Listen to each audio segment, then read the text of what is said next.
What do you got from 42? Well, the real question, Fedmaster, inside here is what's this guy got to gain on the Sharps case here? For why he might be involved. We'll find out. I don't know. He might be a governor, a senator, a military consulate on this, but what does he have to gain by jumping in and throwing down on Biden, taxpayer standard? What do you really have inside of there is what the index would be. Joining us now to discuss is Hogan Gidley. He is former White House Deputy Press Secretary.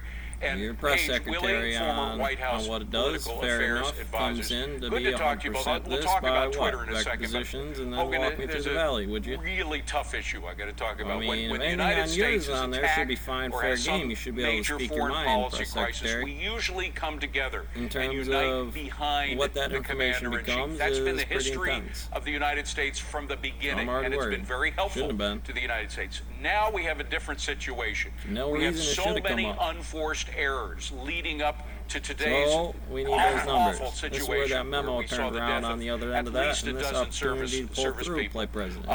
Can this They gave you president engine one, Captain. get back the trust that he's going to need going forward from the American public? It's going to be very difficult. I've said on this show before, it's not unique that an incoming president gets Well, tested. What is unique is that Joe Biden has failed every one of those tests. My heart breaks today for the families of those service members who perished. And there are so many people out there still serving this great country because they believe, unlike the Democrats, that the flag represents a country that is a force for good and strength and mercy and democracy and hope all over the world, including your son. Now, I got to tell you, people are sad today. People are infuriated today. But more than that, this was 100% preventable. This decision was squarely because Joe Biden made the wrong decision.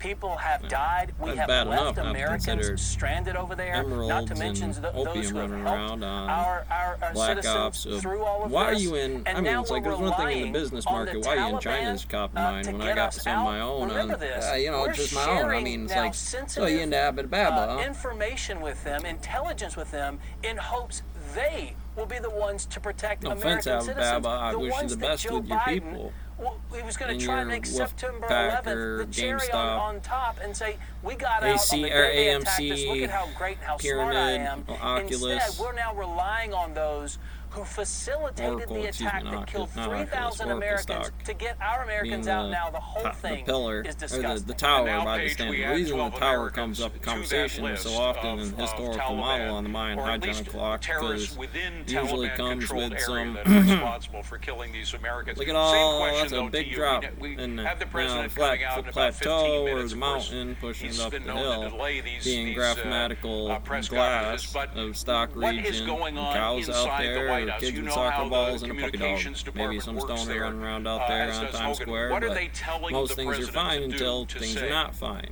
Regular civilian could be hiding as anybody. Well, just gosh, a gang I can't member imagine what's in playing their some minds right now. 18-year-old This kid is waiting to obviously a change. very And painful well, they and figure trying out moment for our administration country, well. hearing They the figure news that about out these and 12 play under servicemen and America women without getting who have busted by been the killed in cops. Just Afghanistan. immediate These infractions servicemen on are don't do dumb willing to stuff. fight and die for their country, and Joe Biden Oh, can should barely hide be something bothered in to there. hold a press I got conference. drunk and peed This on is a that tree really that one serious time for the I public, lived where they there. are For me, it wondering wasn't necessarily what the president fresh stands in the for woods, and what he intends to obviously. do.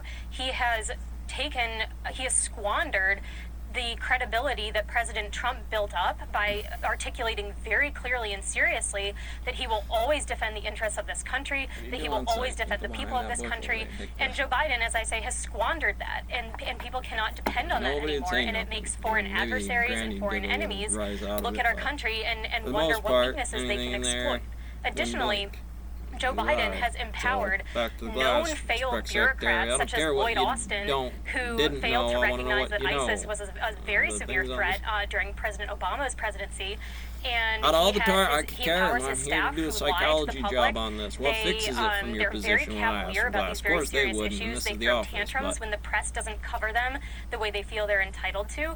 And what we're dealing with right now is a very deep and disturbing rift between what the public demands of their government, what they expect of their government, and what they're receiving from Joe Biden's administration. Well, and Hogan, the word that Paige right used that struck me is seriousness. There seems, you listened to the press conferences over the past couple of days from his people, from his so-called brain trust. What I got, and you see this lack of seriousness. I mean, they're sort of bragging about about the great effort that's been made to get people out. Yes, it's been an enormous number of people. Thank God that we're able to get out of Afghanistan. But the point is, we wouldn't have come to this crisis if the strategy hadn't been wrong from the beginning. I was on camera. That's the whole point. Joe Biden has been on the wrong side of every foreign policy decision in the last 40 years, as Barack Obama's defense secretary so articulately put it. This is a serious problem for this country, and it's time for serious leadership. Joe Biden just isn't that serious leader. We've seen that time and time again, and whether it's crime, whether it's COVID, whether it's the southern border, and now Afghanistan, the reason they've squandered their opportunities is because they've lied to us every single time. We talked about Twitter at the beginning of this segment. It was the Taliban who just said that Osama bin Laden had nothing to do with 9/11, yet they're still on Twitter, not to what mention needs to go in there to solve out the political problem for the business market on war fronts popping up by action spooky distances. No idea this would happen. It was unforeseeable. And then in a subsequent interview said, yeah, we knew this. We prepared for every contingency. Why is he still up on Twitter? The American people have no confidence here, and it's of their own making, this administration, because they've lied to us too many times for us to buy it anymore. You give them the money on the jobs. I don't think the media can cover up for those lies as they've been doing since the beginning of the Biden administration. There was a New York Magazine piece that was out, disgusting New York Magazine piece out about how the media is manufacturing Biden's Afghan crisis. Articles like that, I think, after today, will not make it to press. I think it's clear. There is just too much blood on the streets of Kabul right now for that sort of thing to be taken seriously. It's one of those things that just won't. It's one of those things that just won't age well. You write the article, and then you see these deaths, and all of a sudden you're looking around going, I'm a fool. And you absolutely are. The people who wrote that article should be ashamed as well. These are real people suffering real issues on the ground in Afghanistan, and it's our government to blame. Okay, Paige, I'm so sorry. I wanted to give you the final word, but we ran out of time. That's quite all right. Paige and Hogan, great to see you both. No problem.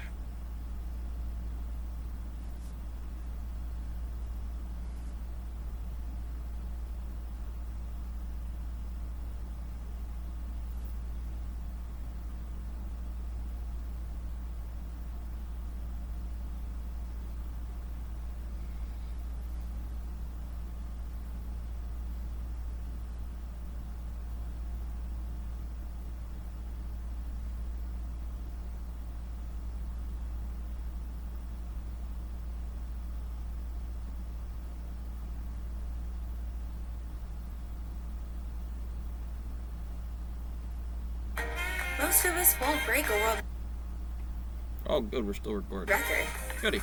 but feel great after breaking a sweat.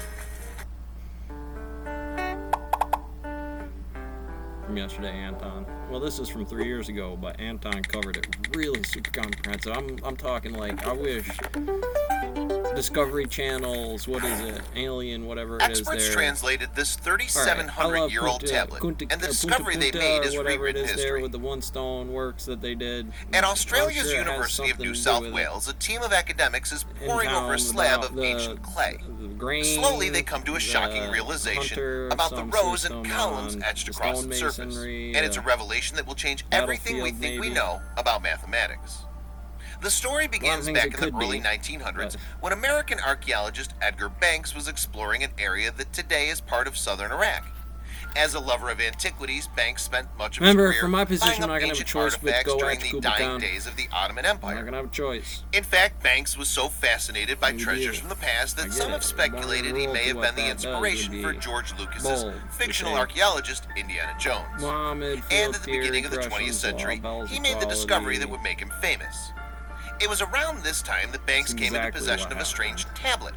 At approximately 5 inches wide and 3.5 inches tall, it was covered in mysterious etchings. Banks told people that it had been discovered in Sankara, which is thought to be the site of Larsa, an ancient Sumerian city. But Banks didn't hold on to the relic, instead selling it in about 1922 to George Arthur Plimpton, a New York publisher. Then, sometime in the mid-1930s, Plimpton donated it to Columbia University. Since that time, the discovery's been known as Plimpton 322, and it has attracted attention from academics around the world.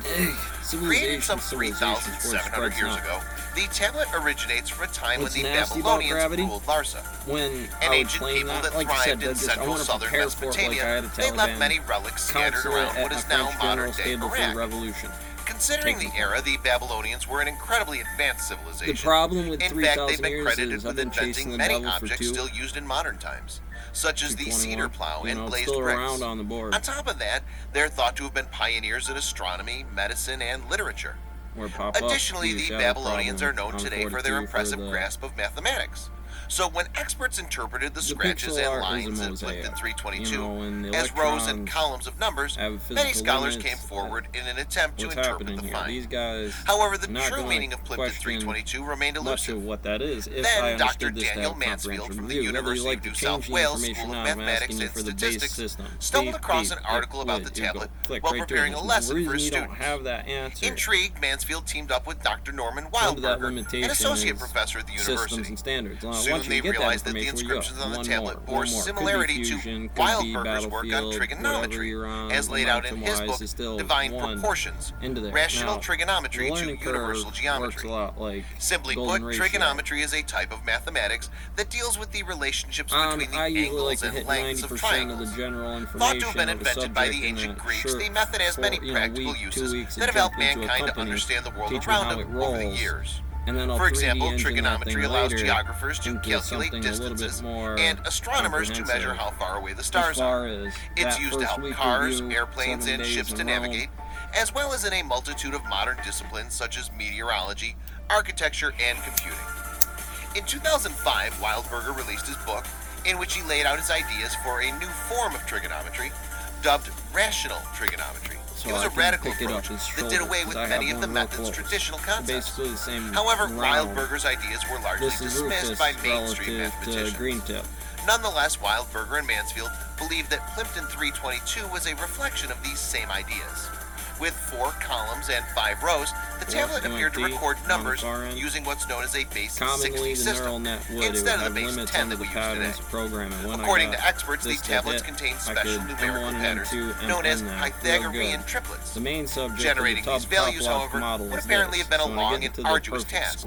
So what exactly was the purpose of this strange document? Wildberger and Mansfield believe they finally solved the mystery. Although previous researchers had claimed that the tablet was some sort of ancient teaching aid, Wildberger and Mansfield's research revealed that it could be something much more amazing. According to them, the object is a trigonometric table, the oldest of its kind ever found.